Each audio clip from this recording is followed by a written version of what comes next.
ان الحمد للہ نحمده ونستعینه ونستغفره ونعوذ باللہ من شرور انفسنا ومن سیئات اعمالنا من يهده اللہ فلا مضل له ومن يضلل فلا هادی له واشهد ان لا الہ الا اللہ وحدہ لا شریک له واشهد ان محمدا عبدہ ورسولہ اما بعد فإن خير الحديث كتاب الله وخير الهدي هدي محمد صلى الله عليه وآله وسلم وشر الأمور محدثاتها وكل محدثة بدعة وكل بدعة ضلالة وكل ضلالة في النار.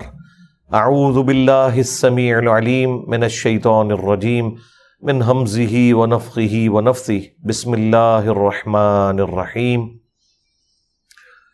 رب اشرح لي صدري ويسر لي امري واحلل عقدة من لساني يفقهوا قولي. بسم الله الرحمن الرحيم. ان الله وملائكته يصلون على النبي يا ايها الذين آمنوا صلوا عليه وسلموا تسليما. اللهم صل على محمد وعلى ال محمد كما صليت على إبراهيم وعلى آل إبراهيم إنك حميد مجيد. اللهم بارك على محمد وعلى آل محمد كما باركت على إبراهيم وعلى آل إبراهيم إنك حميد مجيد. اللهم ربنا آتنا في الدنيا حسنة وفي الآخرة حسنة وقنا عذاب النار. ربنا آتنا من لدنك رحمة وهيئ لنا من امرنا رشدا. لا الہ الا انت سبحانک انی کنت من الظالمین. حسبنا اللہ ونعم الوکیل ولا حول ولا قوة الا باللہ العلی العظیم. آمین. الحمدللہ آج 18 جون 2023 کو سنڈے کے دن ہماری یہ قرآن کلاس نمبر 152 کی اسٹوڈیو ریکارڈنگ ہونے جا رہی ہے. سورہ ہود کی پہلی 8 آیات مکمل ہو چکی ہیں. آج انشاءاللہ تعالی آیت نمبر 9 سے سٹارٹ لیں گے. اعوذ باللہ من الشیطان الرجیم. بسم اللہ الرحمن الرحیم. وَلَئِنْ أَذَقْنَا الْإِنسَانَ مِنَّا رَحْمَةً، اور اگر ہم مزہ چکھائیں انسان کو اپنی طرف سے رحمت کا، ثم نزعناها منه، اور پھر اس کے بعد اس سے اس کی نعمت کو چھین لیں، انه لیئوس کفور، تو وہ مایوس ہو جاتا ہے، ناشکرا بن جاتا ہے. اچھا یہ نیچرل ہے، بالکل کسی سے نعمت لے لی جائے تو اسے مایوسی تو ہوتی ہے، لیکن اصل جو جرم ہے وہ ناشکرا پن ہے. مایوسی تو نیچرل ہے، لیکن ایسی مایوسی کہ جس میں آپ آلریڈی جو اتنے عرصے سے اللہ تعالیٰ کی نعمتوں کو اویل کر رہے تھے وہ آپ بالکل بھلا بیٹھے اور اس ایک غم کو اپنے اوپر اتنا حاوی کر لیں کہ اللہ تعالیٰ کی نعمتوں سے صرف نظر کر دیں، یہ چیز اللہ تعالیٰ کو ناپسند ہے. جب تک یہ مسئلہ حل نہیں ہوگا انسان ایک پرسکون زندگی گزار نہیں سکتا. اہل ایمان کی نشانی ہے نا کہ وہ دعا کرتے ہیں ربنا آتینا فی الدنیا حسنہ وفی الآخرۃ حسنۃ وقنا عذاب النار.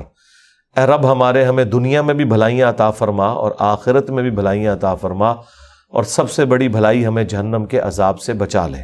آمین. دیکھیں دنیا میں بھلائی کا مطلب ہرگز یہ نہیں ہے کہ آپ کو تکلیف نہیں پہنچے گی، یہ تو ہو ہی نہیں سکتا نا، یہ آؤٹ آف کوسچن ہے کہ تکلیف نہ پہنچے. کیونکہ دنیا میں سب سے زیادہ بھلائی جن لوگوں نے کمائی وہ اللہ کے پیغمبر تھے، اور سب سے زیادہ تکلیفیں جنہوں نے کاٹی وہ بھی پیغمبر تھے. ابو داؤد میں، ترمذی میں حدیث ہے، اور یہ حدیث امام حاکم نے ابو ذر غفاری والے چیپٹر کے ٹاپ پہ پہلی حدیث یہ لی ہے، کیونکہ ان کی زندگی غموں سے عبارت تھی. حدیث کیا ہے ترمذی میں، ابو داؤد میں، کہ اللہ تعالیٰ سب سے زیادہ تکلیف دنیا میں اپنے ان بندوں کو دیتا ہے جو سب سے بڑھ کر اللہ کو محبوب ہوتے ہیں، اس کے انبیاء. اور انبیاء کرام علیہ السلام کے بعد سب سے زیادہ تکلیفیں ان پر ڈالتا ہے جو ان کے بعد سب سے بڑھ کر محبوب ہوتے ہیں، اور ان کے بعد ان پر سب سے زیادہ تکلیفیں ڈالتا ہے جو ان کے بعد سب سے بڑھ کر محبوب ہوتے ہیں۔ اور پھر نبی علیہ السلام نے فرمایا کہ انسان مؤمن یہ تکلیفیں جھیلتا رہتا ہے حتیٰ کہ وہ دنیا سے جب اٹھایا جاتا ہے تو وہ گناہوں سے بالکل پاک صاف ہو جاتا ہے، یعنی وہ تکلیف اس کی غلطیوں کا کفارہ بن جاتے ہیں۔ بخاری مسلم میں حدیث ہے کہ مسلمان کو کوئی بھی دکھ، درد، اندیشہ، حتیٰ کہ اس کے پاؤں میں کوئی کانٹا بھی چبھ جائے تو اس کے بدلے اللہ تعالیٰ اس کے گناہوں کو معاف فرما دیتا ہے۔ تو تکلیف ضرور آنی ہے۔ وَلَنَبْلُوَنَّكُمْ بِشَيْءٍ مِّنَ الْخَوْفِ وَالْجُوعِ وَنَقْصٍ مِّنَ الْأَمْوَالِ وَالْأَنفُسِ وَالثَّمَرَاتِ، ہم ضرور بالضرور آزمائیں گے تھوڑے سے خوف سے، بھوک سے، جان اور مال میں نقص سے، اور پھر دیکھیں گے کہ اس کے جواب میں انسان کی روش کیا ہے، اور وہ اہل ایمان کی روش بتا دی گئی کہ وہ ہر تکلیف اور پریشانی میں یہی دعا کرتے ہیں کہ انا للہ و انا الیہ راجعون، ہم بھی اللہ کی طرف سے آئے تھے، ہم نے بھی اللہ کی طرف لوٹ جانا ہے۔ تو یہ تکلیف بھی تو اللہ نے بھیجی ہے نا، جس طرح ہمیں موت آنی ہے اس تکلیف کو بھی تو موت آنی ہے، ہر تکلیف کو بھی موت آنی ہے۔ اس دن تو تکلیف کو موت آ ہی جائے گی جس دن آپ کو موت آئے گی۔ اگر کسی شخص کو لا علاج مرض لگ گیا تو اس مرض کا خاتمہ اس دن تو ہو ہی جانا ہے جس دن اس نے خود دنیا سے چلے جانا ہے۔ تو ہم بھی اللہ کی طرف سے آئے تھے، اللہ کی طرف چلے جائیں گے، یہ تکلیف بھی چلی جائے گی۔ لیکن روش یہ ہونی چاہیے کہ ناشکری کی کوئی اپروچ نہیں ہونی چاہیے، اللہ کا شکر ہر حال میں ادا کیا جائے، اور اس کے علاوہ چارہ بھی تو کوئی نہیں۔ اگر کوئی شخص یہ سمجھتا ہے کہ اس کے علاوہ بھی کوئی چارہ ہے اپنی تکلیف کو، غم کو غلط کرنے کا، تو ہمیں بتا دے۔ اس سے بڑھ کر کوئی راستہ، کوئی اور سلوشن نہیں ہو سکتا کہ انسان تکلیف میں اللہ کی طرف رجوع لائے اور کہے کہ جو اللہ کی مرضی، جو میرے ساتھ یہ معاملہ ہوا یہ اللہ کی طرف سے تکلیف آئی تھی، اسی کی طرف لوٹ جانی ہے۔ اور پھر انسان اپنی گزشتہ کی زندگی کو یاد کرے کہ انسان کی زندگی میں کتنے خوشی کے لمحات تھے، ان میں اگر ایک تکلیف کی کیفیت آ گئی تو اس کی وجہ سے وہ خوشی تو ختم نہیں ہو گئی۔ مثلاً اگر کسی نے 40 سال زندگی کے آسانی میں کاٹے ہیں اور 41ویں سال میں اسے کوئی تکلیف پہنچی ہے، تو اس تکلیف کی وجہ سے جو وہ 40 سال سکون کے کاٹ چکا ہے وہ کیسے 0 سے ملٹیپلائی ہو گئے، بلکہ اس کے بعد آنے والی جو زندگی ہے وہ بھی 0 سے ملٹیپلائی نہیں ہوئی، کیونکہ ہر تکلیف کے بعد اللہ تعالیٰ کی طرف سے آسانی بھی تو آتی ہے۔ ان مع العسر یسرا، ان مع العسر یسرا، یہ 2 بار جملہ ریپیٹ ہوا ہے ایک سورت کے اندر کہ بے شک ہر مشکل کے ساتھ آسانی آنے والی ہے، اور عموماً مشکل بعض اوقات لمبی آسانی کے لیے آتی ہے، اس کے بعد ایک سٹیبلٹی آ جاتی ہے۔ عورت پریگنیسی کی تکلیف سے گزرتی ہے، اس کے بعد ایک آسانی اسے ملتی ہے اولاد کی شکل میں۔ تو مشکل کے ساتھ پریشانی اٹیچ ہے۔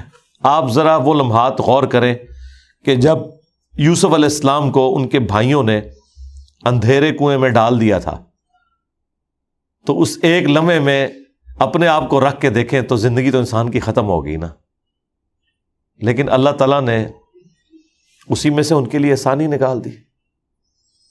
آپ ان لمحات کو یاد کریں جب رسول اللہ صلی اللہ علیہ وآلہ وسلم کو مشرکین عرب کی سازشوں کی وجہ سے مکہ شریف چھوڑنا پڑ گیا۔ اب رسول اللہ کو اس وقت تو نہیں پتا تھا کہ مدینے میں میری وہ زندگی انتظار کر رہی ہے کہ اگلے 10 سالوں کے اندر ٹوٹل عرب میں ریولوشن آ جائے گی، اور اس کے بعد بھی چند سالوں میں رومنز اور پرشینز مسلمانوں کے قدموں میں ڈھیر ہو جائیں گے۔ تو وہ جو تکلیف تھی اس کے بعد ایک اتنی بڑی آسانی آنے والی تھی۔ تو انسان کو مایوسی کی روش، ناشکری کی روش نہیں اختیار کرنی چاہیے، لیکن یہ ظاہر انسان کے انسٹنکٹ میں، اسی کے اوپر تو آپ نے قابو پانا ہے، تو اللہ تعالیٰ کے محبوب بندے بنیں گے نا۔ وَلَئِنْ أَذَقْنَاهُ نَعْمَاءَ بَعْدَ ضَرَّاءَ مَسَّتْهُ، اور جب ہم چکھاتے ہیں اسے کوئی نعمت اس تکلیف کے بعد جو وہ کاٹ چکا تھا، لَيَقُولَنَّ ذَهَبَ السَّيِّئَاتُ عَنِّي، تو وہ پھر کہتا ہے کہ بس ساری تکلیفیں ہوگی مجھ سے دور. اِنَّهُ لَفَرِحٌ فَخُورٌ، بے شک وہ بڑا خوش ہونے والا اور اترانے والا ہے. یعنی پہلا پورشن تو ٹھیک ہے کہ جب وہ کہتا ہے کہ میری تکلیفیں مجھ سے دور ہوگی تو ظاہر ہے اس نے یہی کہنا ہے، لیکن یہ جو ساتھ چیز جڑی ہوئی ہے کہ وہ خوشی میں آپے سے باہر ہو جاتا ہے اور شیخی بگاڑنا شروع کر دیتا ہے، اترانا شروع کر دیتا ہے، یہ چیز بھی اللہ تعالیٰ کو پسند نہیں ہے. یعنی غم کی کیفیت میں کفران نعمت برداشت نہیں ہے اللہ کو، اور خوشی کی کیفیت میں شیخی بگاڑنا برداشت نہیں ہے اللہ تعالیٰ کو. اسی لیے آپ دیکھیں مسلمانوں کا غم ہو یا خوشی وہ گاڈ اورینٹڈ ہے. کسی گھر میں میت ہوتی ہے نا، اس کی کنکلوژن نماز جنازہ کے اوپر ہوتی ہے، یعنی خدا کی طرف آپ متوجہ ہوتے ہیں. عید کے دن کی خوشی آتی ہے، اس کی کنکلوژن نماز عید کی شکل میں ہوتی ہے. غم ہو یا خوشی، اسلام گاڈ اورینٹڈ ہے. آپ نے اللہ کی طرف متوجہ رہنا ہے. خوشی مل جائے تو یہ نہیں تصور کرنا کہ یہ خوشی ہمیشہ کے لیے ہے، اور اگر غم ملے تو یہ تصور نہیں کرنا کہ بس اب میری زندگی برباد ہوگی. نہیں، بس اسی طریقے سے انسان خوشی اور غم کی کیفیات سے گزرتا گزرتا موت کے منہ میں چلا جاتا ہے. کامیاب ہیں وہ لوگ جو اپنی زندگی میں تکلیفوں کو صبر کے ساتھ برداشت کرتے ہیں اور اللہ کی طرف رجوع لاتے ہیں، اور اپنی خوشی کی کیفیات میں بھی اپنے رب کو نہیں بھولتے، اور کبھی بھی ایک لمٹ کو کراس کر کے گناہ کے کاموں میں انوالو نہیں ہوتے. اور انہی کا ذکر اگلی آیت کے اندر آ رہا ہے، اِلَّا الَّذِينَ صَبَرُوا، ہاں مگر وہ لوگ جو صبر کی روش اختیار کرتے ہیں، وَعَمِلُوا الصَّالِحَاتِ، اور نیک اعمال کرتے ہیں، اُولَئِكَ لَهُم مَغْفِرَةٌ، انہی کے لیے ہے مغفرت، وَأَجْرٌ كَبِيرٌ، اور بہت بڑا اجر. اللہم اجعلنا منہم، اللہ تعالی ہمیں ان میں شامل فرمائے، آمین.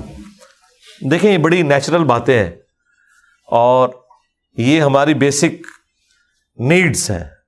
زندگی ان کے بغیر گزر نہیں سکتی. ایک خدا کے ماننے والے کی زندگی اور ایک خدا میں بلیو نہ کرنے والے کی زندگی میں فرق یہ ہے کہ تکلیفیں تو دونوں کو آئیں گی، خوشیاں دونوں کو آئیں گی، لیکن سٹیبلٹی اس کی زندگی میں ہوگی جو خدا کے ساتھ اپنا تعلق، اللہ کے ساتھ اپنا تعلق قائم رکھے گا. اب روح سخن نبی صلی اللہ علیہ وآلہ وسلم کی طرف آ رہا ہے اور آپ کے ذریعے سے ظاہر ہے مخالفین تک بات پہنچائی جا رہی ہے. فَلَعَلَّكَ تَارِكٌ بَعْضَ مَا يُوحَى إِلَيْكَ، تو کیا آپ چھوڑ دیں گے وحی میں سے کچھ حصہ جو آپ کی طرف نازل ہوا. اور ظاہر ہے کہ نبی علیہ السلام نے ایسا تو نہیں کرنا تھا.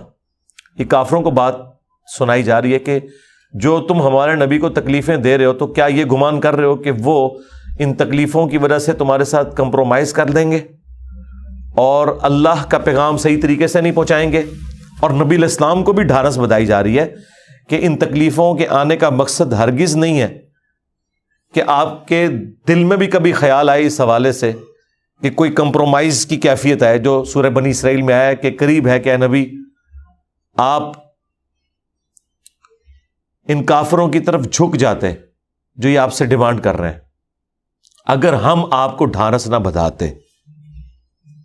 اور اگر ایسا ہو جاتا تو ہم آپ کو دنیا کی زندگی میں بھی دگنا عذاب دیتے اور آخرت میں بھی آپ کو اللہ کے عذاب سے بچانے والا کوئی نہ ہوتا. یہ سمجھانے کے لیے، اور ساتھ یہ بتایا کہ اللہ تعالیٰ مضبوط کرتا ہے، اس لیے خدا اورینٹڈ رہنا ہے. اگر نبی کا یہ اسٹیٹس ہے تو باقی تو کسی کھاتے میں نہیں ہے. خدا سے اپنے آپ کو بے نیاز کوئی نہیں کر سکتا، بڑے سے بڑا انسان ہو. تو کیا ایسا ہو سکتا ہے یا آپ ایسا کریں گے کہ آپ وحی کا کوئی حصہ چھوڑ دیں اس وجہ سے؟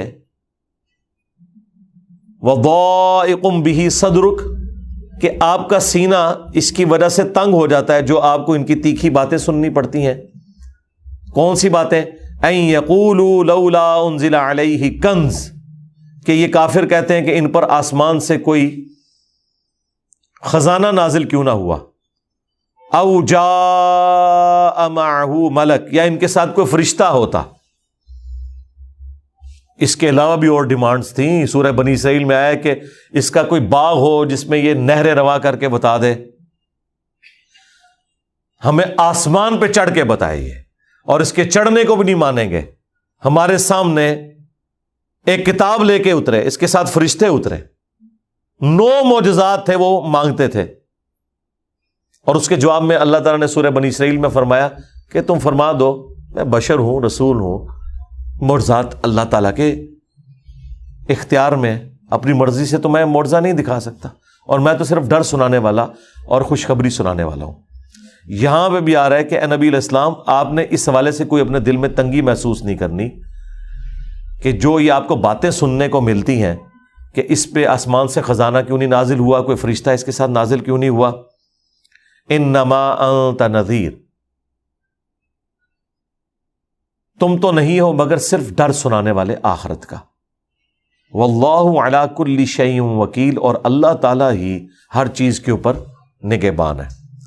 دیکھیں ابھی میرے دماغ میں ایک چیز اللہ تعالیٰ نے ڈالی ہے جو اس سے پہلے میری کبھی اس طرف توجہ نہیں گئی ان آیات کو پڑھتے ہوئے، کہ رسول اللہ کو یہ کہا جا رہا ہے صلی اللہ علیہ وآلہ وسلم کہ کافر جو آپ سے معجزات ڈیمانڈ کر رہے ہیں جو آپ کے اختیار میں بھی نہیں ہیں، اگر آپ یہ پورے نہیں کر سک رہے تو آپ نے دین کا کام نہیں چھوڑنا۔ یہ معجزات تو اللہ کے قبضے اختیار میں ہے، اس کی وجہ سے آپ نے دین کا کام نہیں چھوڑنا، اور نہ اپنے سینے کو اس کی وجہ سے تنگ کرنا ہے کہ میں کافروں کی ڈیمانڈ نہیں پوری کر سک رہا۔ حیران کن بات ہے کہ مسلمان یہی ڈیمانڈیں کرتے ہیں آپ لوگوں سے، اے جی تہاڈے کوئی ولی کیوں نہیں ہویا جی، کچھ کر کے دسے، ہویا تو تہاڈے بھی کوئی نہیں، جڑے ہوئے سن وہ مارتے نے، جھوٹی گلاں، کوئی کرتب کر کے دکھاؤ، کوئی کرامت کر کے دکھاؤ۔ یہاں نبی کا یہ سٹیٹس ہے کہ نبی کو کہا جا رہا ہے آپ نے تنگی کا شکار نہیں ہونا کہ یہ جو کافر آپ سے کہتے ہیں کچھ کر کے دکھاؤ، اور تسی کر کے کچھ دکھا ہی نہیں سکتے پہ، جب تک اللہ نہیں چاہے گا۔ تو یہ کچھ تو نہیں ہوا، آسمان سے کوئی خزانہ نازل تو نہیں ہوا حضور کے لیے، نہ کوئی ایسا فرشتہ نازل ہوا جو کافر دیکھ کے تو کلمہ پڑھ لیتے۔ تو کافروں کے ڈیمانڈ کیے ہوئے ان کی نظر میں جو کرتب ہے، جن کرتبوں کے بغیر وہ کسی کو پیغمبر ماننے کے لیے تیار نہیں ہے، حالانکہ معجزات اللہ کی مرضی سے آتے ہیں، کسی کے ڈیمانڈ کے اوپر کوئی نبی نے کوئی کام نہیں کرنا ہوتا۔ تو یہاں یہ کہنا کہ جی ہم کسی بزرگ کی بزرگی کو، کسی دین کے دائی کی کریڈیبلٹی کو چیک ہم اس طرح کریں گے کہ کچھ کر کے دکھائے ہو، تو کتنی غلط ڈیمانڈ ہے۔ اللہ تعالیٰ اس کے جواب میں کیا کہہ رہا ہے کہ آپ کا کام صرف تبلیغ کرنا ہے بس۔ سرکار اگر پیغمبر کا یہ سٹیٹس ہے تو بابت شاہی کوئی نہیں، لہٰذا یہ بابوں کو منوانے کی خاطر جھوٹے قصہ کہانیاں بیان کرنا اور اس کو یہ اس حوالے سے پریزنٹ کرنا کہ یہ ان کے بزرگی کی دلیل ہے، تو نبی علیہ السلام کی بزرگی کی دلیل پھر کیا ہوئی؟ اللہ تعالیٰ کہہ رہا ہے آپ نے دعوت کا کام کرنا ہے۔ تو لوگ ان چکروں میں پڑے رہتے ہیں۔ اچھا پرانے بابے تو پھر بھی اپنی 2 نمبری قائم رکھ لیتے تھے، واقعات سنا سنا کر ان کے مریدین۔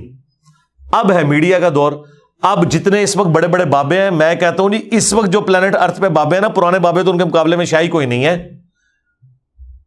مثلاً الیاس قادری صاحب، باپا جانی، جتنے بڑے لیول پہ لوگ ان کی زندگی میں ان کے ساتھ اٹیچ ہیں، اتنے لوگ تو کبھی کسی بزرگ کے ساتھ اٹیچ نہیں رہے۔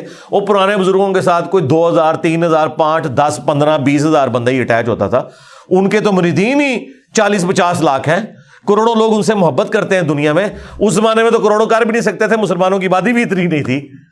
تو اس وقت تو وہ بڑے بڑے بزرگ موجود ہیں کہ جو پلانٹ ارتھ نے پہلے کبھی اتنا بڑا بزرگ نہیں دیکھا، تو انہیں کہنا کچھ کر کے بتائیں۔ ان کا حال یہ ہے کہ اگلے دن میں باپا جانی کو دیکھ رہا تھا، وہ اپنے ٹیب سے کوئی حدیث بیان کر رہے تھے تو انہوں نے اپنی اینک لگائی ہے، پھر انہیں وہ نظر آئی ہے۔ اندازہ کریں یہ لوگ اینک کے بغیر پڑھ نہیں سکتے، اور آپ کو کہتے ہیں ہم مریدوں کے دلوں کے حال بھی جانتے ہیں۔ پرانے بھی یہی کچھ تھے، جھوٹ بولتے تھے آپ سے۔ ان کی ایک سمجھ لیں بزرگی کا پردہ فاش اس لیے نہیں ہوا کہ اس وقت میڈیا نہیں تھا۔ اب یہی بزرگ باپا جانی آپ کو سنا رہے ہیں کہ جی وہ ہمارے جو ایک مفتی تھے ان کی قبر پہ کچھ اسلامی بھائی حاضری کے لیے گئے تو اندر سے نماز کی آواز آ رہی تھی اور ساتھ غلطی ہوگی کہ انہوں نے کہا کہ زور کا وقت تھا اور قرات کی آواز سنائی دے رہی تھی. زور کے وقت تو قرات اونچی آواز میں ہوتی ہی نہیں ہے. زور کے وقت تو اگر باہر بھی کوئی نماز پڑھ رہا ہو تو اس کی آواز بھی نہیں آتی ہے, تو قبر کے اندر سے کہاں سے آواز آنی ہے. مطلب مغرب کر لیتے تو شاید کوئی یہ جھوٹی کرامت کو کسی درجے میں چلی جاتی. ویسے تو اس کی بھی کوئی ویڈیو ریکارڈ نہیں ہے, لیکن کتنا بڑا جھوٹ پکڑا گیا ہے کہ یعنی یہ ٹیکنیکل پرابلم آ گیا نا وہ بیان کرنے کے اندر کہ زور کا وقت تھا اور قرات کی آواز سنائی دے رہی تھی. وہ کیڑی قرات اونچی آواز ہی چوری تھی. اور یہ بات یاد رکھیے گا, یہ ایگریڈ اپون مسئلہ ہے کہ اگر کوئی ظہر اور عصر کی نماز اونچی آواز میں پڑھے گا نا تو اس پہ سجدہ صاحب واجب ہو جائے گا اگر بھول کے پڑھی ہے, اور اگر اس نے جان بوجھ کے پڑھی تو نماز ہوگی نہیں. مکروہ تحریمی واجب الادا ہے, یہ فقہ حنفی کا بھی مسئلہ ہے.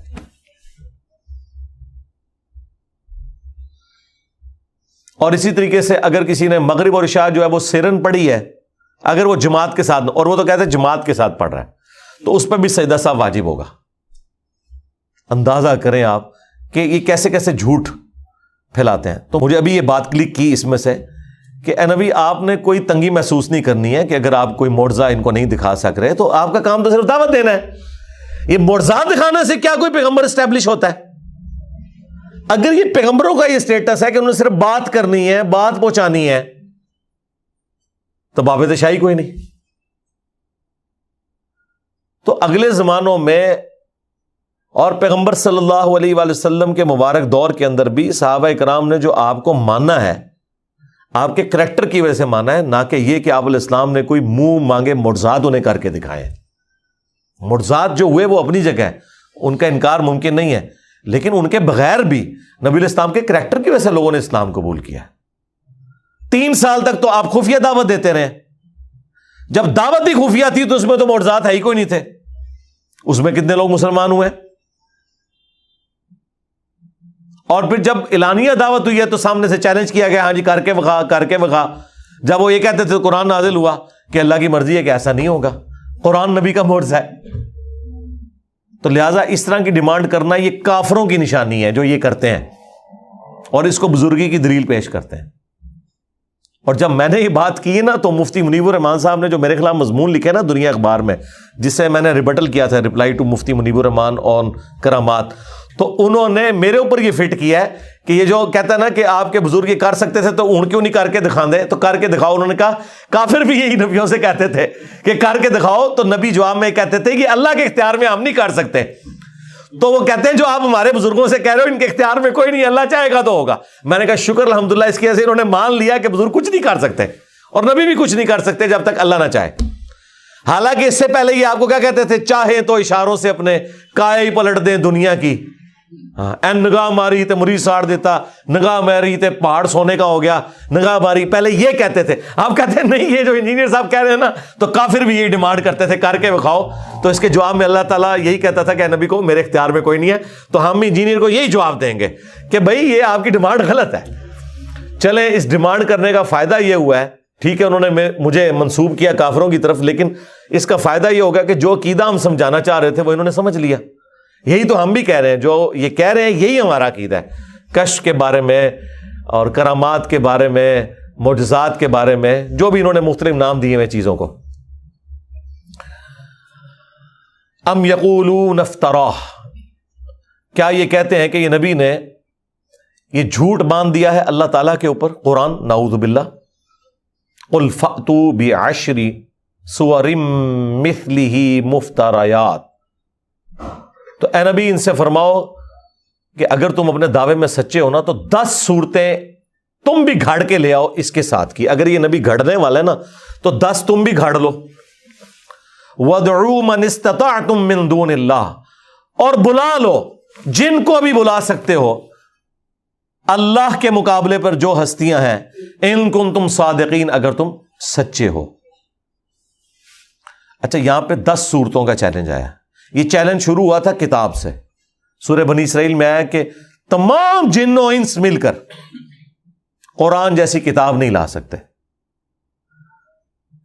پھر یہ چیلنج نیچے آتے ہوئے 10 صورتوں پہ آیا کہ چلو یار پورا قرآن تو 114 صورتیں ہیں، 10 لے آؤ. پھر یہ 10 سے بھی ایک صورت میں بھی گیا سورۃ البقرہ میں، کوئی ایک صورت لے آؤ، چلو ملتی جلتی لے آؤ. اور ایک صورت بنانا تو کوئی مسئلہ نہیں تھا یار. قرآن کی ایک صورت تو کتنی چھوٹی ہے، سورہ الکوثر، انا اعطیناک الکوثر فصل لربک وانحر ان شانئک هو الابتر. اس کے برابر بھی کوئی صورت بنا سکتا تھا، لیکن نہیں. تھوڑی بہت جنہوں نے تب آزمائی بھی کرنے کی کوشش کی وہ بھی ذلیل و خوار ہوئے. یہ اللہ تعالیٰ کی طرف سے چیلنج آج تک برقرار ہے. یہ نہیں ہے کہ آپ نے عربی میں کوئی بھی ردیف قافیے ملا کے اور اس کو قرآن کی طرز میں تلاوت کرنا شروع کر دیا اور اب آپ کہیں یہ قرآن کے مقابلے کی ہوگی. یہ تو آپ کو عربی لنگوسٹک کے لوگ بتائیں گے کہ یہ قرآن کے مقابلے کی صورت بنتی ہے کہ نہیں. اور کچھ صورتیں اس طرح نا انہوں نے قرآن حضرات سے ملتی جلتی آوازوں میں نا اپلوڈ بھی کی ہوئی ہیں جعلی بنا کے.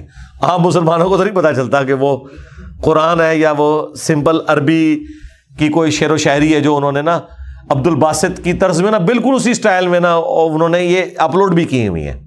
اور پھر جو اس کی ٹیکنیکل خرابیاں جو عربی لنگوسٹک کے جاننے والے لوگ ہیں وہ اس کو ہائی لائٹ کر دیتے ہیں. اور وہ خرابیاں نہ بھی ہوں تب بھی جو اس کتاب کا پیشن، اس کی جو دعوت، اس کا جو آخرت اورینٹڈ ہونا، اس کا جو کانفیڈنس لیول ہے اور خدا اورینٹڈ ہونا، وہ جذبہ تو اس کتاب کا خاص ہے. میں آپ کو بتاؤں ایون الفاظ سن کے آپ کو یہ بھی پتا چل جاتا ہے کہ یہ حدیث ہے یا آیت ہے. تھوڑا بہت اگر قرآن و سنت میں آپ شغف رکھنے والے ہیں نا، ایک جیسے الفاظ ہوں آپ کو یہ فرق پتا چل جائے گا یہ آیت ہے یہ حدیث ہے. یہ فرق بھی محسوس ہو جاتا ہے. حالانکہ نبی الاسلام کی مبارک زبان سے وہ الفاظ نکلے ہوئے ہیں، لیکن اللہ تعالیٰ نے اس قرآن کے اندر ایک خاص لطف، سوز و گداز اور ایک کمٹمنٹ اور کانفیڈنس رکھا ہوا ہے جو اور کسی کلام میں ہو ہی نہیں سکتا. تو اللہ تعالیٰ یہ شروع کے جو چیلنج تھے کہ 10 صورتیں لے آؤ. فَإِن لَّمْ يَسْتَجِيبُوا لَكُمْ، پس اگر وہ یہ کافر چیلنج قبول نہ کر سکیں تم سے، فَاعْلَمُوا، تو خوب جان لو، أَنَّمَا أُنزِلَ بِعِلْمِ اللَّهِ، یہ کہ یہ قرآن اللہ کے علم کے ذریعے نازل ہوا ہے. وَأَن لَّا إِلَٰهَ إِلَّا هُوَ، اور یہ کہ معبود تو کوئی نہیں سوائے اس کے. فَهَلْ أَنْتُمْ مُسْلِمُونَ، تو کیا تم ایمان لاتے ہو؟ اب اس میں دعوت بھی ہے، دھمکی بھی ہے اور جھنجھوڑنا بھی ہے. فَهَلْ أَنْتُمْ مُسْلِمُونَ، تو اب ایمان لاتے ہو کہ نہیں؟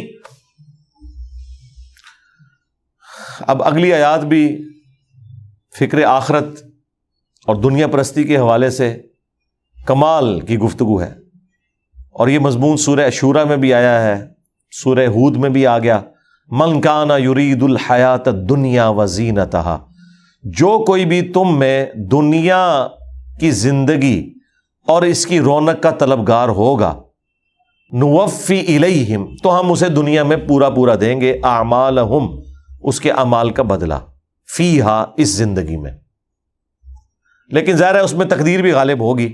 یہ نہیں ہے کہ جس نے کوشش کی ہے جتنی اتنا ہی اس کو ضرور مل جائے گا. آخرت میں تو یہی ہے کہ جس کے لیے انسان کوشش کرے گا وہ اسے ملے گی. لیکن دنیا میں بیڈ لک ہو جاتی ہے، آخرت میں بیڈ لک نہیں ہوگی. بیڈ لک کا تعلق دنیا سے ہے، کیونکہ اللہ نے اپنی تقدیر کا غلبہ پھر تکلیف میں بھی انسان کو ڈالنا ہوتا ہے. جو مولا علی کا قول ہے کہ میں نے اپنے ارادوں کے ٹوٹنے سے اپنے رب کو پہچانا. لیکن اللہ تعالیٰ فرما رہا ہے کہ ہم یہاں دنیا میں جو کوشش کرتا ہے اسے اوورآل ایک جنرل رول یہ ہے کہ اسے مل ہی جاتا ہے.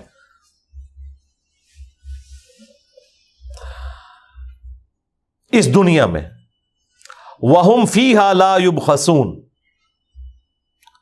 اور اسے اس معاملے میں کوئی نقصان نہیں اٹھانا پڑے گا.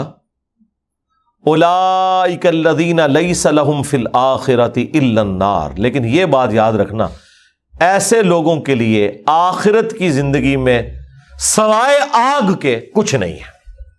یعنی جو صرف دنیا کے طلبگار ہیں. یہ سورہ بقرہ میں بھی آیا کہ جو دنیا چاہتا ہے ہم دنیا اسے دیں گے لیکن آخرت میں اس کا کوئی حصہ نہیں ہے. لیکن اس کے اگینسٹ اللہ نے یہ نہیں کہا کہ آپ نے صرف آخرت چاہنی ہے، بلکہ کہا کہ اہل ایمان دعا کرتے ہیں. سورۃ البقرہ آیت نمبر 201، ربنا آتینا فی الدنیا حسنہ وفی الآخرۃ حسنۃ وقنا عذاب النار۔ اے اللہ ہمیں دنیا میں بھی بھلائیاں عطا فرما، آخرت میں بھی بھلائیاں عطا فرما، اور آخرت کی سب سے بڑی بھلائی کہ ہمیں آگ کے عذاب سے بچا لے، آمین۔ اور بخاری مسلم میں حدیث موجود ہے، انس ابن مالک کہتے ہیں کہ نبی علیہ السلام کی اکثر دعا یہی ہوا کرتی تھی، اللہم آتنا فی الدنیا حسنہ وفی الآخرۃ حسنہ وقنا عذاب النار۔ بخاری مسلم میں اللہم آتینا ہے، قرآن میں ربنا آتینا ہے، تو آپ دونوں کو جمع کر لیں، اللہم ربنا آتینا فی الدنیا حسنہ۔ قرآن میں ایک دعا ہے جس میں یہ دونوں جمع بھی ہیں، اللہم ربنا انزل علینا مائدۃ من السماء، جو حضرت عیسیٰ علیہ السلام نے دعا کی تھی کہ ہم پر آسمان سے کھانا نازل فرما، تو اس میں اللہ تعالیٰ نے دونوں الفاظ استعمال کیے ہیں کہ عیسیٰ علیہ السلام نے کہا تھا اللہم ربنا انزل علینا مائدۃ من السماء، تو میں قرآن کی اس آیت کے تحت جہاں کہیں بھی دعاؤں میں اللہم یا ربنا آیا ہوتا ہے تو میں دونوں کو جمع کر لیتا ہوں، یعنی اس جمع کرنے کی اصل بھی قرآن کے اندر موجود ہے۔ اب وہ سائملٹینیس کنٹراسٹ آئے گا اس کے بعد، پہلی آیت مکمل کر لیں کہ ایسے لوگوں کے لیے آگ کے سوا آخرت میں کچھ نہیں ہے، وَحَبِطَ مَا صَنَعُوا فِيهَا، اور اکارت گیا جو کچھ انہوں نے دنیا میں کمایا تھا، وَبَاطِلٌ مَا كَانُوا يَعْمَلُونَ، اور وہ سب کا سب مٹ جانے والا تھا جو دنیا میں وہ عمل کیا کرتے تھے، یعنی دنیا کے اعتبار سے یا آخرت میں وہ سارے کا سارا ان سے معاملہ جاتا رہے گا، کوئی آخرت میں اجر نہیں ملے گا اگر کوئی خدا اورینٹڈ نہیں ہے۔ افمن کان علی بینۃ من ربہ، بھلا وہ شخص کہ جو اپنے رب کی طرف سے روشن دلیل پر ہو، وَيَتْلُوهُ شَاهِدٌ مِّنْهُ، اور اس کے بعد ایک سچا شخص اس پہ گواہی بھی دے دے۔ اکثر مفسرین اس سے مراد عبداللہ ابن سلام کو لیتے ہیں کہ انہوں نے یہودی عالم ہوتے ہوئے بھی نبی علیہ السلام کے برحق نبی ہونے کی گواہی دی تھی، بس یہ ایک ہی بندہ ہے جو ڈومیننٹ ایمان لے کے آیا، ورنہ باقی یہودیوں نے قرآن قبول کوئی نہیں کیا۔ حیران کن بات ہے کہ قرآن کا میجورٹی پورشن یہودیوں کو ایڈریس کرتا ہے۔ سورہ بقرہ آپ دیکھ لیں، کرسچنز تو آلموسٹ سمجھ لیں ان کی کورالری کے طور پہ ہے نا، کیونکہ یہودی جس دین کے ماننے والے ہیں کرسچن بھی اسی دین کو مانتے ہیں، صرف ایک عیسیٰ ابن مریم کا فرق ہے۔ 10 کمانڈمنٹس وہ بھی مانتے ہیں، بنی اسرائیل کے پیغمبروں کو کرسچنز بھی مانتے ہیں، اولڈ ٹیسٹمنٹ کو کرسچنز بھی مانتے ہیں، بلکہ ان کی پوری شریعت تو اولڈ ٹیسٹمنٹ ہے۔ اس کے باوجود دیکھ لیں صرف ایک یہودی عالم نکلا ہے جس نے اسلام قبول کیا، یعنی سلیبس اللہ کا، ٹیچر اللہ کا پیغمبر، اور آؤٹ پٹ یہ ہے کہ ایک یہودی صرف ایمان لے کے آیا، عبداللہ ابن سلام۔ تو کیا رسول اللہ ناکام ہو گئے نعوذ باللہ؟ نہیں، ناکام وہ لوگ ہوئے جنہوں نے ایمان قبول نہیں کیا۔ تو اللہ تعالیٰ فرما رہا ہے کہ جو اپنے رب کی طرف سے دلیل پر ہے، اور اس سے بڑھ کر ایک گواہ نے بھی شاہد من گواہی دے دی ہے ان پہ، وَمِن قَبْلِهِ کتاب موسیٰ، اور اس سے پہلے جو موسیٰ علیہ السلام کی کتاب تھی تورات، اماما و رحمہ، جو امام بھی تھی اور رحمت بھی تھی، یعنی اس کتاب کے اندر بھی پروفیسیز آخری پیغمبر کی موجود تھی، اور یہ کتاب بھی اسی دعوت کو آگے لے کے چل رہی ہے۔ اولئک یؤمنون بہ، یہ لوگ تو ایمان لائیں گے اس پر۔ وَمَن یکفر بہ، اور جو کفر کریں گے اس کے ساتھ، یعنی پہلے اہل ایمان کا ذکر ہوا کہ جو اہل ایمان ہیں وہ تو نبی علیہ السلام کی دعوت کو قبول کر لیں گے، جو حق پر مبنی ہے، اگلی کتابوں کی تصدیق کرنے والی ہے، اس میں پروفیسیز موجود تھی۔ اور جو دوسرے لوگ ہیں جو اس کے ساتھ کفر کریں گے، من الاحزاب، مختلف گروہوں میں سے، چاہے وہ جیوز ہوں، کرسچنز ہوں یا مشرکین عرب، فالنار موعدہ، تو ان کے لیے پھر وعدہ جو ہے وہ آگ کا ہی ہے۔ فلا تک فی مریۃ من، پس اے نبی علیہ السلام آپ نے اس معاملے میں کوئی شک میں نہیں پڑنا، اور آپ کے ذریعے امت کو کہا جا رہا ہے انہ الحق من ربک، بے شک یہ قرآن آپ کے رب کی طرف سے حق پر مبنی ہے، پرپسفل، با مقصد ہے، سچائی کے ساتھ ہے۔ وَلَٰكِنَّ أَكْثَرَ النَّاسِ لَا يُؤْمِنُونَ، لیکن اکثر لوگ ایمان نہیں لاتے۔ اچھا، اب اکثر لوگ اگر ایمان نہیں لا رہے تو رسول اللہ تو کوئی ناکام نہیں ہو گئے، قرآن تو کوئی فیل نہیں ہو گیا۔ اور ظاہر ہے کہ یہ جس وقت کی صورتیں ہیں اس وقت تو بمشکل 100 لوگ ایمان لے کر آئے، اور 2/3 قرآن نازل ہو چکا ہے۔ میں اکثر سوچتا ہوں کہ صحابہ کرام بھی اس وقت کیا سوچتے ہوں گے کہ 13 سال محنت کرتے ہوئے اور چند لوگ ایمان لے کر آئے، تو انہیں یہ آیات ہی ڈھارس بناتی ہوں گی نا کہ بھائی آپ نے سچائی کو قبول کرنا ہے، اور اکثر لوگ نہیں کر رہے تو کوئی ایسا مسئلہ نہیں، آج بھی نہیں کر رہے، اکثر مسلمان نہیں کر رہے، اکثر کافر نہیں کر رہے۔ وَمَنْ أَظْلَمُ مِمَّنِ افْتَرَىٰ عَلَى اللَّهِ كَذِبًا، اور اس سے بڑھ کر ظالم کون جو اللہ تعالیٰ پر بہتان باندھتا ہے، جھوٹ باندھتا ہے۔ جھوٹ باندھنے والا یا تو وہ شخص ہوگا جو جھوٹا دعوی نبوت کر دے، یا سب سے بڑا جھوٹا وہ ہوگا کہ جو سچا دعوی نبوت کرنے والے کو جھٹلا دے، وہ سب سے بڑا جھوٹا ہوگا، کیونکہ سب سے بڑی سچائی پیغمبر کی ذات ہوتی ہے، پیغمبر کی دعوت ہوتی ہے توحید کی، اس کا انکار کرنے والا سب سے بڑا جھوٹا ہے۔ یعنی سب سے بڑا جھوٹ یہ ہے کہ کوئی اللہ تعالیٰ کے ساتھ شرک کرے، انبیاء کرام کا انکار کرے۔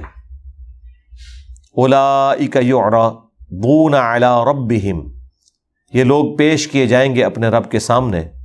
وَيَقُولُ الْأَشْهَادُ هَٰؤُلَاءِ الَّذِينَ كَذَبُوا عَلَىٰ رَبِّهِمْ، تو وہاں پر پھر اللہ کے حضور جو گواہی دینے والے ہیں، گواہ وہ کہیں گے یہ ہیں وہ لوگ جنہوں نے اپنے رب پر جھوٹ باندھا تھا۔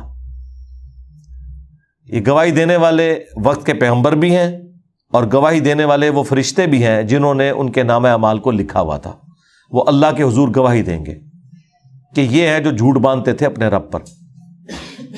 الا لعنت اللہ علی الظالمین، آگاہ ہو جاؤ کہ لعنت ہے، پھٹکار ہے ان ظالموں کے اوپر۔ کن پر؟ الذین یصدون عن سبیل اللہ، وہ لوگ جو کہ روکتے ہیں اللہ کے راستے سے۔ وَيَبْغُونَهَا عِوَجًا، اور چاہتے ہیں اس میں ٹیڑھ پن۔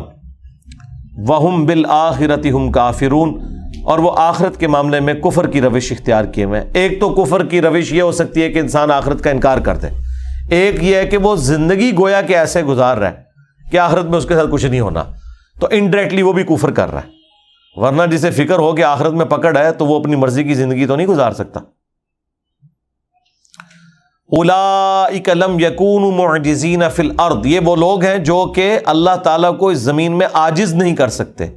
وما کان لہم من دون اللہ من اولیاء، اور نہ اللہ کے مقابلے پر ان کے لیے کوئی دوست ہو سکتا ہے، پشت پناہ ہو سکتا ہے۔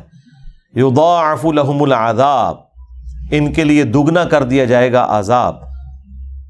ما کانوا یستطیعون السمع وما کانوا یبصرون، اور نہ وہ آواز حق سن سکتے تھے دنیا میں، اور نہ اسلام کے نور کو دیکھ سکتے تھے۔ اس کے سبب آخرت میں ان پر عذاب ڈبل کر دیا جائے گا، کیونکہ دنیا میں انہوں نے اپنے کان اور آنکھوں کو استعمال کر کے حق بات حاصل نہیں کی۔ وہی جو قرآن میں سورہ بنی اسرائیل میں بھی آئی 9th کمانڈ، وَلَا تَقْفُ مَا لَيْسَ لَكَ بِهِ عِلْم، اے انسان کسی چیز کی پیروی اس وقت تک مت کر جب تک تجھے اس کے بارے میں ڈیفینیٹ علم نہ حاصل ہو جائے۔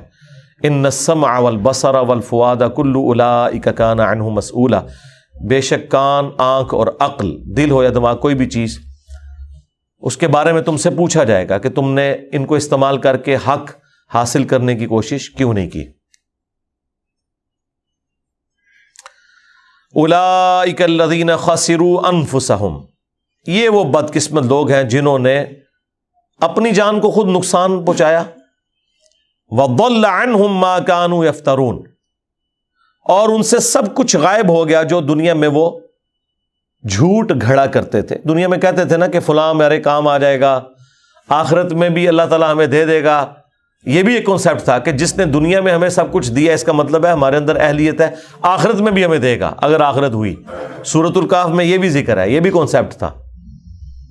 خام خواہ کا کانفیڈنس کہ دنیا میں اگر اللہ نے ہمیں امیر رکھا ہے تو آخر کوئی چیز دیکھیے نا، تو آخرت میں بھی دیکھنا کہ تم لوگ جو غریب ہو آخرت میں بھی غریب ہی رہو گے.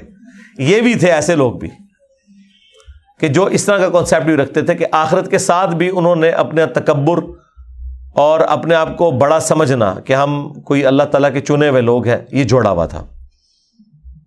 تو اللہ تعالیٰ ہمارا کہ وہ سب کچھ جو دنیا میں ان کے عقیدے تھے وہ جاتے رہے. دوسرا یہ عقیدہ ہے کہ ہمیں فلاں بزرگ بچا لیں گے, ہاں فلاں پیر صاحب بچا لیں گے, فلاں کے ہاتھوں میں ہاتھ دیا ہے وہ ہمارے کام آئیں گے. تو اللہ تعالیٰ کہہ رہا ہے کہ وہ ہاتھوں کے طوطے اڑ جائیں گے پھر. لا جرم, کوئی شک نہیں اس میں, انہم فی الآخرۃ ہم الاخسرون, کہ آخرت میں سب سے زیادہ نقصان اٹھانے والے یہی لوگ ہیں جو یہ وشفل تھنکنگ کے اندر وقت گزارا کرتے تھے. اب اہل ایمان کے ساتھ کیا ہوگا؟ ان الذین آمنوا وعملوا الصالحات, بے شک وہ لوگ جو ایمان لے کر آئے اور نیک اعمال اختیار کیے, وَأَخْبَتُوا إِلَىٰ رَبِّهِمْ, اور ہمیشہ اللہ کی طرف جھکے رہے, عاجزی رکھی, ڈرتے رہے. یعنی ایمان اور نیک اعمال کے باوجود ہر وقت ڈرتے رہے کہ کہیں پکڑ نہ ہو جائے. وَأَخْبَتُوا إِلَىٰ رَبِّهِمْ أُولَٰئِكَ أَصْحَابُ الْجَنَّةِ, یہی وہ لوگ ہیں جو کہ اہل جنت ہیں. ہم فیہا خالدون, وہ اس میں رہیں گے ہمیشہ ہمیش.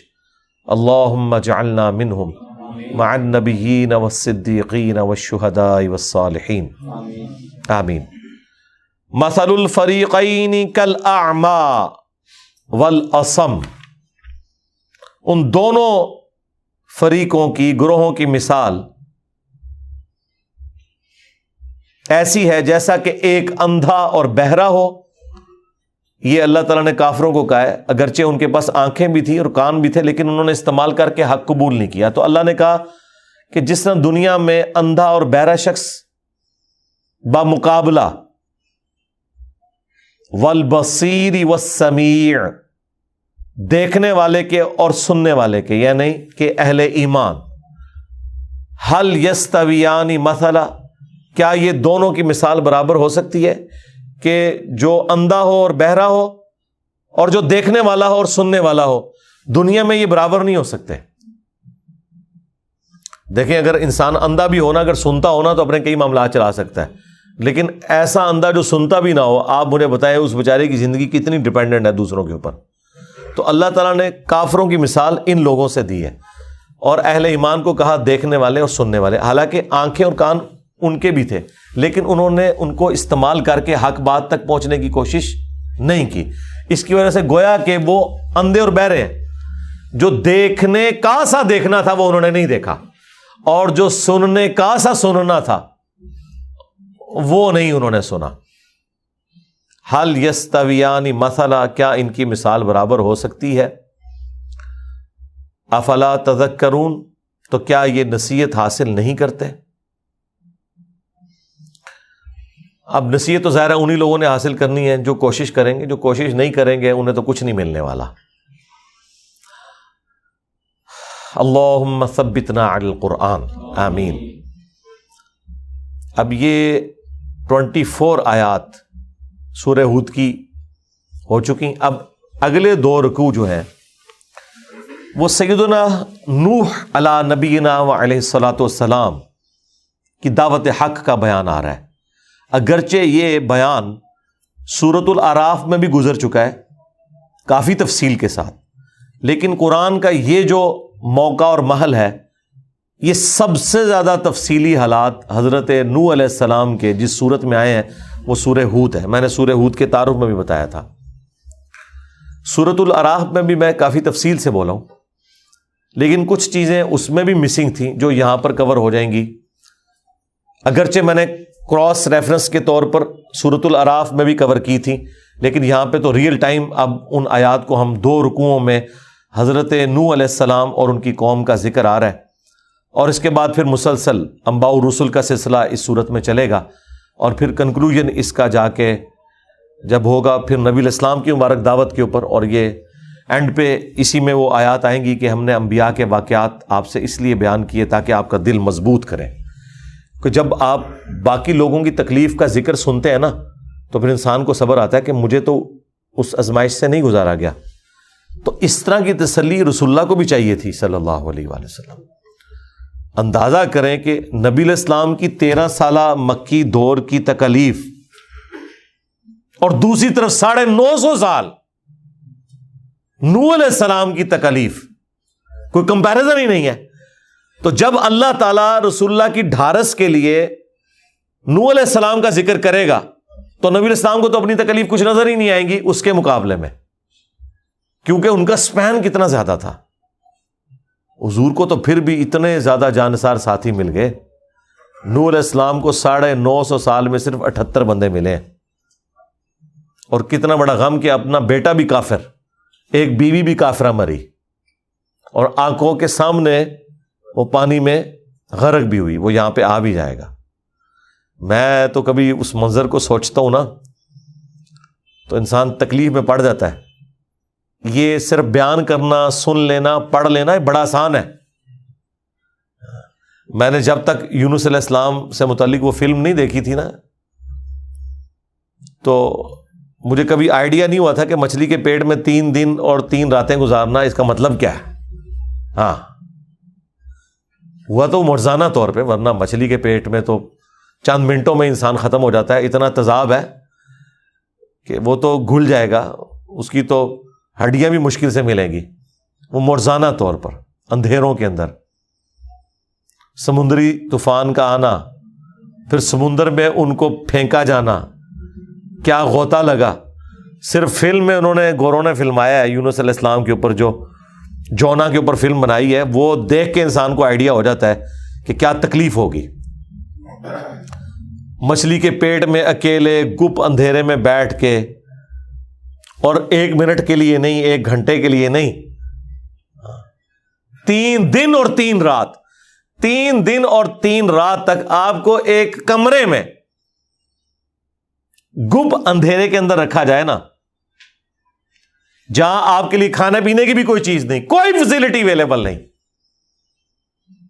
اے سی بھی نہیں لگا ہوا، ہاں تعفن بھی ہے، اندھیرا بھی ہے، اور سب سے بڑھ کر یہاں تو پھر بھی آپ کو امید ہے کہ 3 دن بعد نکال لیا جائے گا۔ جب یونس علیہ السلام مچھلی کے پیٹ میں گئے تھے تو انہیں کوئی پتا نہیں تھا کہ اب میری قبر ہی بننی ہے یہ، یا میں نے بچنا بھی ہے، وہ تو اللہ نے فیصلہ کیا نا۔ تو جس طرح انسان آخری وقت میں اپنے رب کو یاد کرتا ہے، تو انہوں نے بھی کہا بس ٹھیک ہے میرا آخری وقت آ گیا، میں اللہ اللہ کروں، اللہ مجھے معاف تو کر دے، ٹھیک ہے۔ باقی تو آج کے بھی اس دور کے اندر اگر مچھلی کے پیٹ میں کوئی چلا جائے، کوئی اسے نکال نہیں سکتا، وہ تو سمندر کی گہرائیوں میں نکالتے نکالتے ہی بندہ مر جائے گا، یعنی وہ بس اندر جاتے ہی سمجھ لیں کہ اس کا کام ہو گیا۔ تھوڑا سا تذاب انسان کے ساتھ کیا کرتا ہے، تو وہ ویل مچھلی کا آپ کو پتا دل جو ہے نا، آلموسٹ کوئی آپ اگر اسے ریکٹینگولر شیپ میں لے لیں تو 12 فٹ بائی 12 فٹ کا اگر آپ ایک لے لیں، لمبائی چوڑائی اور اونچائی، اتنا تو اس کا صرف دل ہے، ہاں جی، یہ پورا اتنا حصے میں، اور میدے اس کے 3-4 میدے ہیں، وہ کتنے بڑے ہیں، اور ہر ایک میں تذاب کتنی مقدار میں، کوئی سویپ جتنا تذاب نہیں ہے، تھوڑا سا تذاب بھی انسان پہ ڈال دیں تو اس کی جلد نہیں بچتی ہے، اور تذاب کے اگر ڈرم میں کسی کو ڈال دیا جائے تو اس کا تو کچھ نہیں بچے گا۔ تو وہ تو اپنی لائف کنکلوڈ کر بیٹھے ہوئے تھے، پھر اللہ تعالیٰ نے انہیں اس میں سے بچایا۔ اس زمانے میں بھی کوئی امیجن نہیں کر سکتا جی، اس تکلیف کو سوچ بھی نہیں سکتا، حالانکہ اتنی فیسلٹیز اویلیبل ہیں اس کے باوجود۔ تو یونس علیہ السلام کو کوئی فیسلٹی بھی نہیں تھی، گپ اندھیرا، تعفن، اور زندگی کی بھی کوئی رمق نہیں، کوئی واٹس ایپ میسج بھی نہیں بھیج سکتے، آج بھی کوئی ہو تو وہ بھی نہیں بھیج سکتا، اور اگر کوئی بھیج بھی لے تو آپ کس طریقے سے وہ مچھلی ڈھونڈیں گے؟ وہ تو سمندر کی گہرائیوں میں چلی جائے تو آپ دوست بھی خاص گہرائی تک جا سکتی، اس کے آگے آپ کیا لے کے جائیں گے؟ یہ تو آج کے دور میں بھی آلموسٹ امپاسبل ہے، اس زمانے میں تو آپ چھوڑ دیں۔ تو اس تکلیف کا اندازہ کوئی شخص لگا سکتا ہے؟ تو وہ جب میں نے فلم دیکھی نا تو مجھے آئیڈیا ہوا، میں نے کہا یار ہم تو بڑا لائٹ لے رہے تھے کہ مچھلی کے پیٹ میں ہم تو معجزے کے طور پہ سے لیتے ہیں، لیکن میں نے ایک لمحے کے لیے حضرت یونس علیہ السلام کی جگہ اپنے آپ کو رکھ کے دیکھا، میں نے کہا یار یہ تو کوئی امیجن نہیں کر سکتا۔ لوگ یہاں پہ انبیاء کرام کے مراتب کی بات کرتے ہیں تو ان مرتبوں میں ان تکلیف کو کیوں بھول جاتے ہیں جن سے ان پیغمبروں کو گزرنا پڑا ہے؟ سوچ بھی نہیں سکتے آپ. تو وہ فلم میرا خیال ہے ہالی ووڈ نے بنائی ہے، بڑی اچھی فلم بنی ہے. یوٹیوب پہ بھی اس کی کمزور کوالٹی والی اویلیبل ہے، ویسے ویب سائٹ کے اوپر اویلیبل ہے. میں نے جو پچھلی قرآن کلاسز کے اندر سورہ یونس کے اندر یونس علیہ السلام کا واقعہ پورا بیان کیا، تو وہ میں نے پھر ہمارے جو ہدایہ پورٹر والے بھائی ہیں انہیں میں نے وہ ویڈیو بھجوا دی. میں نے کہا آپ جیسے ہی آپ کو ٹائم اسپیئر ہوتا ہے نا تو وہ اس فلم کے سین جوڑ کے نا وہ آپ اس کو بنائیں تاکہ لوگوں کو ذرا اس چیز کا احساس ہو. احساس اس کے بغیر نہیں ہوتا جب تک ویڈیو کی شکل میں سامنے نہ آئے. واللہ جب تک میں نے وہ ایران کی وہ فلم نہیں تھی دیکھی تھی نا سیدہ مریم کے اوپر، تو میں سیدہ مریم کو بڑا لائٹ لے رہا تھا. قرآن میں آتا ہے نا کہ مریم جو ہے وہ اس نے اپنے عزت اور عفت کی حفاظت کی اور ہم نے اس میں روح پھونک دی، اور عیسیٰ ابن مریم اور مریم کو ہم نے جہان والوں کے لیے نشانی بنایا.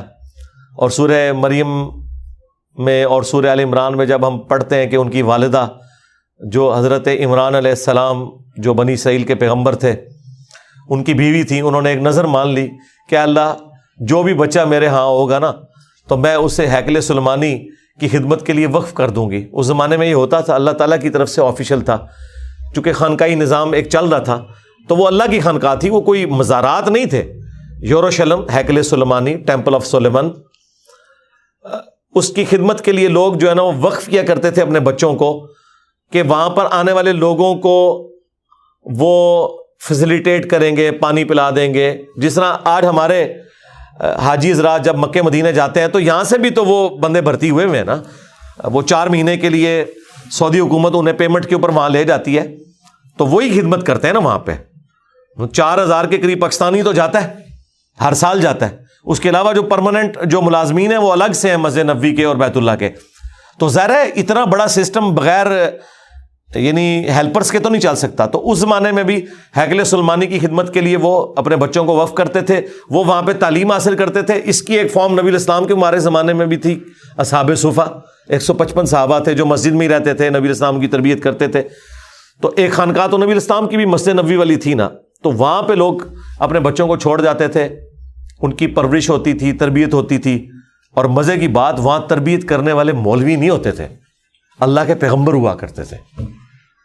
اس کو ذرا آپ امیجن کریں، حضرت زکریا علیہ السلام وہاں کے چیف پریسٹ تھے. ٹھیک ہے نا، یہ تو مولوی جو ہے نا یہ تو ان کے سامنے تو آپ بچے اپنے داخل بھی نہیں کروا سکتے، ڈر ہی لگا رہتا ہے. ہاں، اور وقت کا پیغمبر جب جو ہے وہ سب سے بڑا کاہن اور استاد اور عالم درویش، چلے صوفی بھی آپ کہہ لیں قرآن و سنت کے دائرے کے اندر وہ ہو اور وہ بچوں کی تربیت کرے جسے اللہ کی وحی کی تائید حاصل ہو، تو ظاہر ہے پھر بچے وہاں سے اس خانقاہ سے جو نکلیں گے تو وہ پھر آپ سوچ سکتے ہیں. اور پھر آپ دیکھیں جو قرآن میں حضرت یحییٰ علیہ السلام کی دعا آئی ہے نا، وہ یہی آئی ہے کہ اے اللہ میں اپنے بعد باقی لوگوں سے ڈرتا ہوں، مجھے اس خانقاہ کو آگے چلانے کے لیے اپنا ایک وارث چاہیے جو اولاد یعقوب کا، بنی اسرائیل کا وارث ہو. حضرت زکریا علیہ السلام نے دعا کی تو اللہ تعالیٰ نے انہیں یحییٰ علیہ السلام عطا کیے، اور وہ بھی پیغمبر اس خانقاہ کو آگے چلانے کے لیے جو اللہ کے لیے خالصتاً توحید کے لیے بنائی گئی تھی. اور وہاں پر اب وہ حضرت عمران علیہ السلام کی بیوی نے منت تو مان لی، عمران علیہ السلام تو فوت ہو گئے. پیچھے جب وہ بچہ ہوا تو وہ بچی تھی، تو والدہ کافی یعنی اس حوالے سے دکھی ہوئی کہ میں نے تو وقف کرنا تھا ہیکل سلیمانی کے لیے، اور آج تک ایسا نہیں ہوا تھا کہ کوئی عورت وقف ہوئی ہو.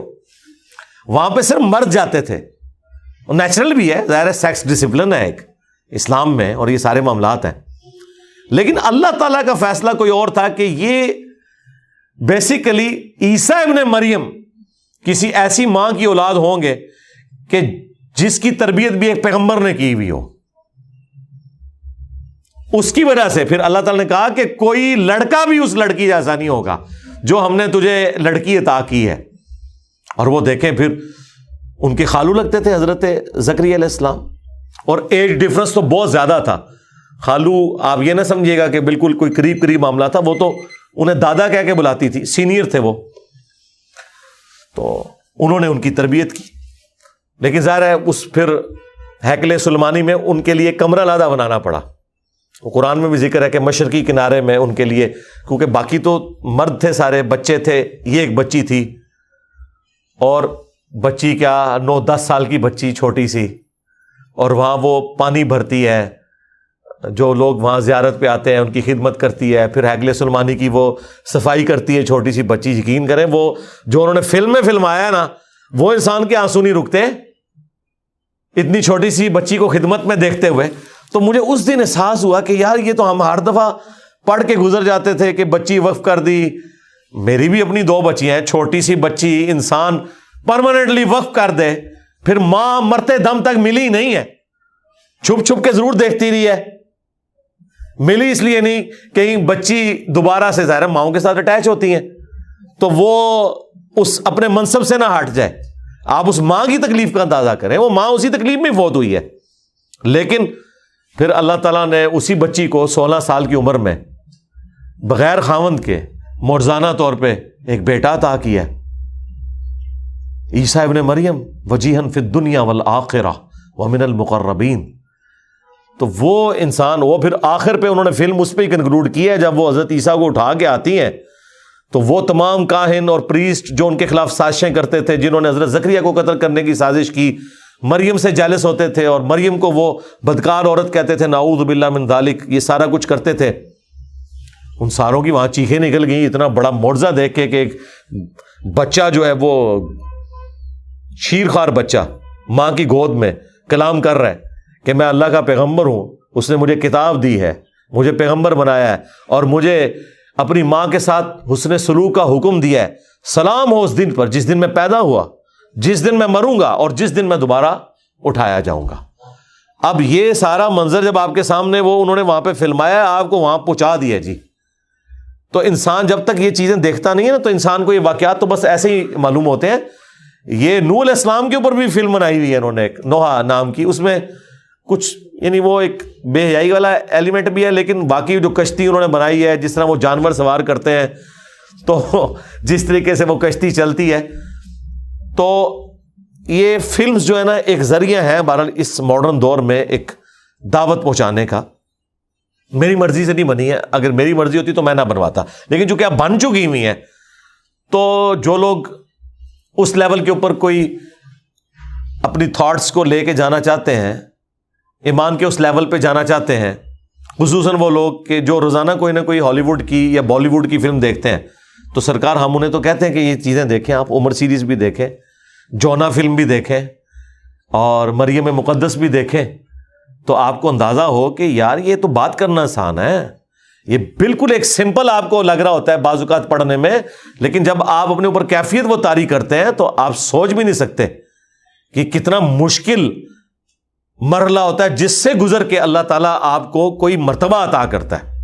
یہ چھوڑ دیں، حسین ابن علی نے جو کربلا میں تکلیف کاٹی ہے، وہ پڑھنا، سننا اور وہاں پر ہونا یا اسے دیکھنا، یا آپ امیجن بھی نہیں کر سکتے. انسان اپنی اولاد کی تھوڑی سی تکلیف نہیں دیکھ سکتا، اور اپنی پوری اولاد کو اپنے سامنے ذبح ہوتے دیکھے، پھر ایک ایک کی لاش کو اٹھا کے بھی لائے. آپ سوچ بھی نہیں سکتے جناب. آپ کے بچے کو چھوٹا سا زخم ہو جائے نا، ٹھیک ہے، اور وہ رو رہا ہو تو انسان یہ تکلیف نہیں دیکھ سکتا. اور لاش اٹھانا، اور لاش بھی قتل کیے ہوئے بچے کی اٹھانا، ان امیجنیبل ہے. تو یہ بڑے مراتب پہ جو پہنچے ہوئے لوگ ہیں نا، ان کو وہ ساری تکلیفوں سے گزارا جاتا ہے. ہم تو اللہ تعالیٰ سے یہی کہیں گے کہ اللہ تعالیٰ ہمیں کسی بھی اس طرح کی آزمائش میں نہ ڈالے، اور اگر اس نے یہ طے کر لیا کہ ایسا اس نے کرنا ہے تو اس پہ ثابت قدم رہنے کی توفیق عطا فرمائے.